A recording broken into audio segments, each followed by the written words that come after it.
Good morning. President Trump attended the Pope's funeral at the Vatican Saturday, but first he met with President Volodymyr Zelensky in a Vatican room. With the two seen in photos sitting very close together, one-on-one, the White House never issued a readout of that meeting, or at least a formal readout, and Trump didn't even mention it in the Truth Social post he put out while on Air Force One on the way back to the U.S. It was another attitude change for the president regarding the war in Ukraine. Wow, he even speculated that Vladimir Putin does not seem to want to end the war. Well, when you're the middleman in a peace talk situation and you put forth a ceasefire plan that's very favorable to Russia, as Russia already seems to have a battlefield advantage, that might make Putin think he can get even more out of the deal Donald Trump is desperate to make.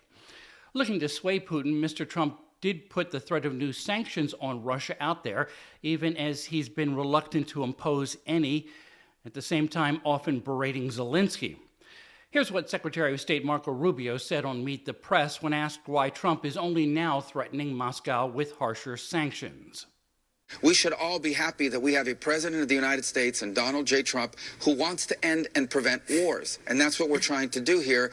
And so ultimately, look, if it doesn't happen, it doesn't come to fruition, then as a nation state, there are options that we have for those who we hold responsible for not wanting the peace. There were a number of polls out over the weekend as tomorrow marks the first 100 days of the second Trump administration, and all polls show him underwater. An ABC News Washington Post Ipsos poll has the biggest gap, with just 39% of Americans giving a favorable nod to President Trump's overall job performance, while 55% disapprove. A CBS News YouGov poll had the same percentage of disapproving, owing to maybe few people without an opinion, I guess. The approval thumbs up came from the reciprocal 45%. And speaking of reciprocal, the biggest drag on the Trump presidency is how Americans view his handling of the economy. That could start with tariffs as a likely move to raise prices instead of lowering them, which Trump promised to do right away. On ABC's This Week, Treasury Secretary Scott Bessent would not say if the U.S. and China are actually talking to tamp down the tariff face-off, as Chinese goods are being hit with 145% levies, while U.S. goods to China face 125% tariffs.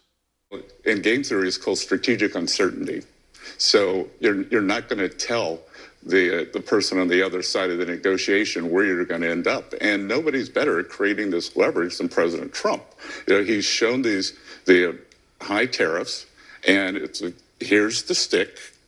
This is where the tariffs can go, and the carrot is come to us, take off your tariffs, take off your non-tariff trade barriers, stop manipulating your currency, stop subsidizing labor and capital. But Americans seem to think the stick is going to come down hard on them as the Trump administration tries to level the trade playing field in just a matter of weeks. And a new controversy is brewing from this past weekend. There are reports several U.S. citizen children have been deported with a parent who is in the country illegally. Judges have started to ask if the children, and perhaps family members in the U.S. who would want to keep them, don't have some kind of right to due process. Stay tuned on this one. And we also ask that if you like what we're doing here with this, then you can certainly subscribe, but also more than that, pass along the link to this podcast to someone you think would like it. With ear on the White House, I'm Bob Costantini.